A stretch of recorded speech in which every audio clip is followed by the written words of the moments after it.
بعد اسبوع قضيته في المانيا بالتحديد في مدينه ميونخ مع صديقي المصري اللي بقاله سنه ونص عايش هنا، اكتشفت اكتشاف غريب ان هو فرش اوضته كامله اللي ساكن فيها في شقته ببلاش، عمل كل حاجه في الشقه ببلاش، من اول ما هو جاب السرير الدولاب كل حاجه ببلاش. خلينا نخش جوه يشرح لنا اكتر. تعالوا معايا افرجكم على الاوضه واشرح لكم كل حاجه ازاي بالتفصيل.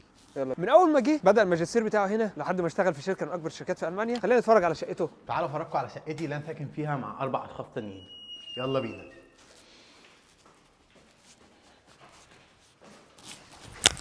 دي الشقه اللي مصطفى ساكن فيها حمام هنا، ودي الكومن اريا، اوضه 2 3، وده المطبخ المشترك بتاعهم.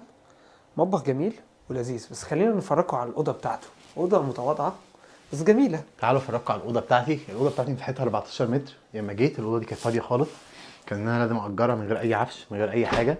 بدات ان انا اشوف ايه العفش اللي محتاجه وازاي احطها واستغل كل مساحه فيها بالظبط. فلقيت العفش غالي جدا، فكان لازم ادور على طريقه تانية توفر شويه، ان انا جاي ادرس مش جاي اشتغل على طول.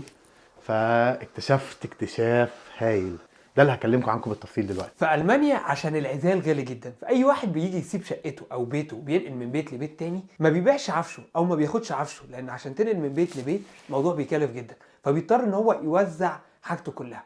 ممكن يبيعها برقم رمزي او ممكن يديها للناس ببلاش، زي ما مصطفى جاب هنا حاجات في الشقه بفلوس وحاجات ببلاش، بس الفلوس بتبقى حاجات رمزيه. قول لنا مثلا جبت ايه؟ انا جبت المكتب ده كله ببلاش، الكرسي ده كله ببلاش، جبت الكنبه دي ب 20 يورو. 20 يورو يعني تقريبا ب 600 جنيه. هي سعرها جديد بكام؟ سعرها جديد 229 يورو. كنبه ايكيا شلاف زوفا كله عارفها، يعني دفع 10% من سعرها. الكوميدينو ببلاش، السرير والمرتبه ببلاش، حتى الملايه جايه مع السرير، الراجل اديهوله بالملايه، عليه خلع ونام عليها عادي جدا. جبت الدولاب ده ب 15 يورو، جبت الدولاب ده ب 5 يورو، المرايه ببلاش، كل حاجه ببلاش تاني في الاوضه. اللمبه فوق برضو ببلاش. طب ناقصك حاجه تانية في الاوضه؟ خلاص، النهارده بدور على سجاده، لقيت ناس كتير عارضه سجاجيد كتير، بس بدور طبعا على الحاجه اللي تناسب اوضتي. يعني هو في طبعا اوفرز كتير قوي، انا بدور على اكتر حاجه تناسبني. ففي سجاده المفروض اروح اجيبها النهارده. مش بس الاوضه، مصطفى عنده هنا بلكونه لذيذه جدا، بلكونه بالمنظر الجميل ده. واحد عايز ينقل مش لازم يقعد ينقل حاجته، خلاص ادي للي محتاج وشوف انت هتقدر تجيب جديد او هتاخد من حد تاني هيدي غيره. تقريبا دي تعليم ديننا وتعليم الاسلام، بس هم اللي بينفذوها هنا.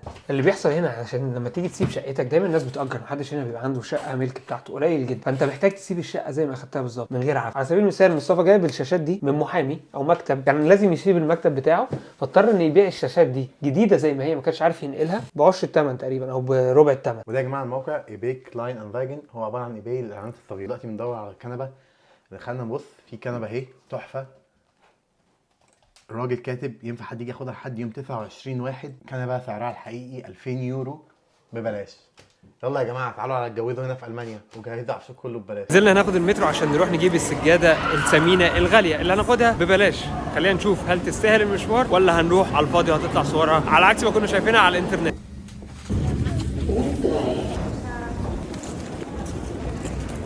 وصلنا عند بيت الست اللي المفروض ناخد منها السجاده بتاعت مصطفى، واكتشفنا انها غالبا هي بتعزل فبترمي كل العفش بتاعها. ولقينا البنات اللي واقفه ورايا اللي باينه في الكاميرا دي جايين ياخدوا دولاب وجايين ياخدوا مكتبه، الكلام ده كله ببلاش. انتوا متخيلين؟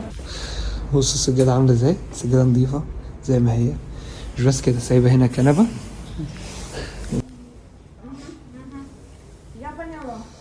اللي مخلي العفش نظيف جدا وحالته نظيفه وكمان يعني حاجات كتير وجديده، ان الست دي غالبا ست غنيه جدا وساكنه في السيتي سنتر بتاع مدينه ميونخ، اللي هي اصلا اغنى او اغلى مدينه في المانيا كلها. فهو ده السيتي سنتر، ده الميدان الرئيسي وهي ساكنه هناك. فالحاجه زي ما هي، الحاجه سعرها غالي، يعني السجاجيد العفش كله بيبقى محطوط سعر الحاجه. السجاده مش عارف سعرها كام بالظبط، بس الحاجه غاليه ولسه نظيفه زي ما هي.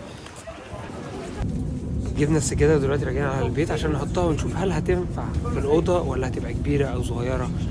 وبعد كده لو مش هتنفعنا ممكن يا اما نبيعها يا اما نطلعها ببلاش تاني زي ما اخدناها ببلاش. ممكن تبيعها لحد خلاص بقت بتاعتك، او ممكن تطلعها لحد محتاجها. بصوا لقينا ايه بقى في المترو في المانيا، عاملين جراج للعجل عشان لو انت مثلا بيتك بعيد عن المترو ب 15 دقيقه وعايز تروح الشغل، تيجي بعجلتك الصبح تركنها هنا، تروح بالمترو وترجع تاني. ما تهزرش معايا. وصلت السجادة الثمينة، جبنا لك سجادة هدية ببلاش. خش خش خش يا عم. شكرا. هدية مقبولة. هدية ايه يا عم، احنا جايبينها ببلاش. بلاش. اللحظة الحاسمة، هل السجادة هتنفع ولا مش هتنفع؟ بالمقاس. ايه ده؟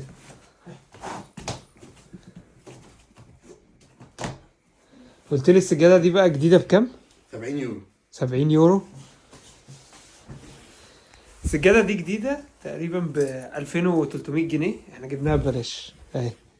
خلاص كده.